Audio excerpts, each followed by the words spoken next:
Hi friends, कैसे हैं आप? आपका बहुत-बहुत स्वागत है मेरे न्यू ब्लॉग में। तो आज मैं करवा चौथ स्पेशल आपको अपनी पूजा पाठ कैसे करते हैं हमारे लखनऊ में, मैं उस तरीके की पूजा आपको दिखाऊंगी। अब पूजा करने के बाद मैं आपको जो मेरा ब्लॉग तैयार होगा मैं रात को अपलोड कर दूंगी उसे। तो आप देखकर बताइएगा आपको ये मेरा ब्लॉग कैसा लगा। आप देखिए यहाँ पर बाहर गई हूँ, चाँद बिल्कुल निकल आया है और एकदम चाँद आज क्योंकि मुझे तैयारी करते-करते थोड़ा देर हो गई थी, तो चाँद जो है काफ़ी देखो ऊपर आ चुका है। और ये मेरे पूजा करने के बाद मैंने दिखाया है आपको चाँद। उसके पहले तो इतना नीचे था। और आज मैंने बनाई है थी अरबी की सब्ज़ी क्योंकि मुझे बहुत पसंद है। नॉर्मली बनाती हूँ तो मैं पूजा पाठ करना इसलिए नहीं खाया, नहीं तो आधी मैं वैसे ही खा जाती हूँ। और यह दाल भिगोई है, इसमें से फरे बनाएंगे क्योंकि फरा हमारे वहाँ की बहुत ख़ास डिश होती है करवा चौथ की।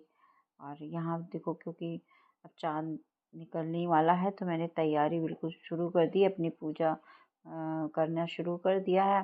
और पूजा करने के बाद मैं कहानी पढ़ूँगी और कहानी पढ़ने के बाद देखो फिर क्या-क्या करती हूँ मैं, आप देखते जाइए। क्योंकि मेरी मम्मी हमेशा आंगन में ही पूजा करती थी तो मैंने भी वहीं पर, क्योंकि मैंने ज़्यादा और कहीं का देखा नहीं, ज़्यादातर मैंने अपनी मम्मी का ही देखा था। तो हमारी मम्मी लोग आंगन में ही ये करवा चौथ की पूजा करती थी और कई लोग मिलके करते थे तो बहुत मज़ा आता था। ये जो अभी आपको एक करवा दिख रहा है, लाइन से कितने सारे करवे होते थे और हर किस सब कोई अपने-अपने करवे के सामने बैठता था और बहुत मज़ा आता था, एक कोई कहानी सुनता था।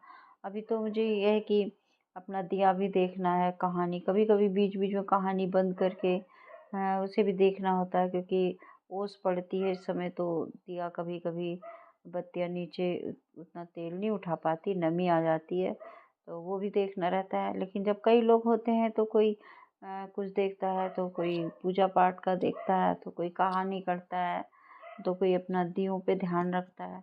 तो मज़ा तो कई लोग होते हैं तो आता है, लेकिन फिर भी जैसी भी पूजा हो तो चाहे अकेले हों चाहे कई लोग हों, जो पूजा की परंपरा है वो तो निभाना ही पड़ता है। तो मैंने ये गौर माता है, हमारे गौर का बहुत महत्व है। कोई भी पूजा होती है तो गौर ज़रूर रखी जाती है, तो मैंने भी एक डिब्बी में अपनी गौर माता को सँभाल के रखा हुआ है और जब भी पूजा होती है तो मैं उसको पूजा के स्थल पर रख लेती हूँ। क्योंकि लास्ट में उनसे सुहाग लिया जाता है, ये परंपरा है हम लोगों के यहाँ। जब हम पूजा कर लेंगे तो अपना मुँह जूठा करने के बाद फिर हम गौर माता से आशीर्वाद लेते हैं, सुहाग लेते हैं। तो पूजा मेरी संपन्न हो गई है और अब हम कथा सुन रहे हैं। अकेले में यही होता है दोस्तों, थोड़ा-सा जैसे कई लोग होते हैं तो कोई कथा का पढ़ता है तो कोई सुनता है। अब यहाँ खुद से ही अपनी कथा भी पढ़ना रहता है और खुद ही सुनना भी रहता है। हस्बैंड रहते हैं, वो भी सुन लेते हैं, बाकी हेल्प तो करते ही हैं उसमें पूजा में।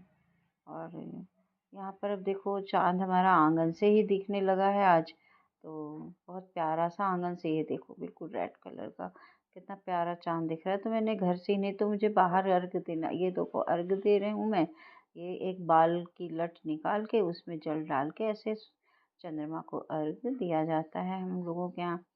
और अब ये मैं उनको दीपक से उनकी चंद्रमा की आरती कर रही हूँ और चंद्रमा की आरती यहाँ से करने के बाद उनकी जो है, कोई भी वैसे हम पूजा करते हैं तो ये परिक्रमा ज़रूर करते हैं, पर इसमें 4 परिक्रमा कहते हैं, चौथ के दिन 4 परिक्रमा देनी चाहिए। तो मैंने अपनी 4 परिक्रमा पूजा करने के बाद उनको आरती दिखा के 4 परिक्रमा भी कर ली है मैंने।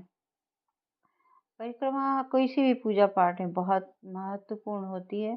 देखिए कथा भी होती है, कोई भी पूजा होती है, पंडित जी कराते हैं तो कहते हैं परिक्रमा ज़रूर कर लो। तो परिक्रमा हर पूजा पाठ का एक अभिन्न अंग है और उनको अक्षत अर्पित करते हैं। और अक्षत हर चीज़ का पूजा में अक्षतों का भी बहुत महत्व है और उन्हें अर्पित, अब इतनी दूर से कैसे अर्पित किया जाए, फल अर्पित किया है मैंने, तो वहीं पे सूर्य चंद्रदेव को दिखा के और अपनी पूजा की थाल में रख लिया मैंने।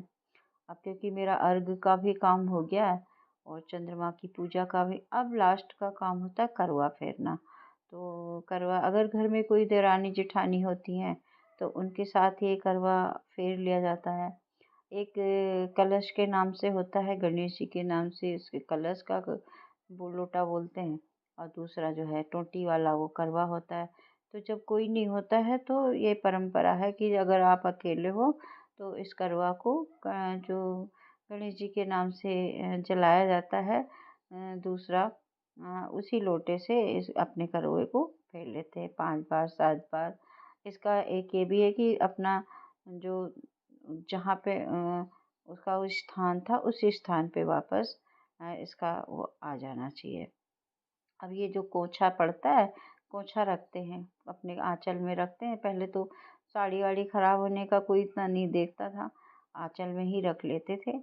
तो उसके बाद पूजा के बाद उसी आँचल वाले उससे अपना सारी पूजा खत्म करने के बाद वहीं पे व्रत खोलते हैं। हमारे यहाँ छन्नी-वन्नी से दिखाने का कोई रिवाज नहीं है और ना ही पति के हाथ से खाने का रिवाज है, क्योंकि वो जो अपने आँचल में रखते हैं पूड़ी और पिन्नी, उसी से हम व्रत खोलते हैं। और अभी हम पूजा के स्थान से नहीं उठ सकते। हम जब तक अपना मुँह जूठा करके और गौर माता से सुहाग नहीं ले लेंगे तब तक हम यहाँ से हमारी पूजा संपन्न नहीं होती।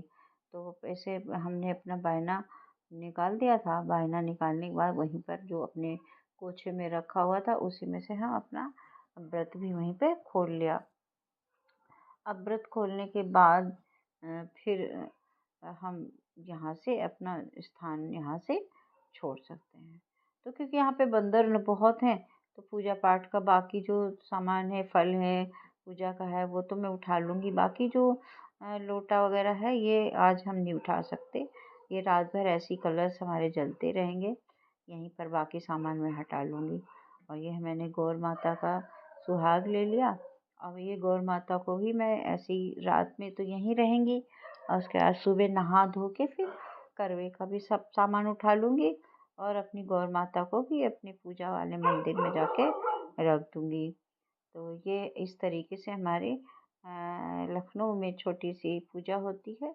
व्रत बहुत कठिन होता है क्योंकि वही व्रत तो निर्जला रहना है, लेकिन पूजा में ज़्यादा कुछ ऐसा रहता नहीं है। पहले होता था दीवार पे बनती थी, और अब क्योंकि एक राउंड मैंने कहा लाओ बाहर भी लगाते, बाहर तो कुछ नहीं है, बस चीकू हमारे भौंक रहे हैं और बाहर उजाला भी नहीं था, तो थोड़ा सा हल्का सा तो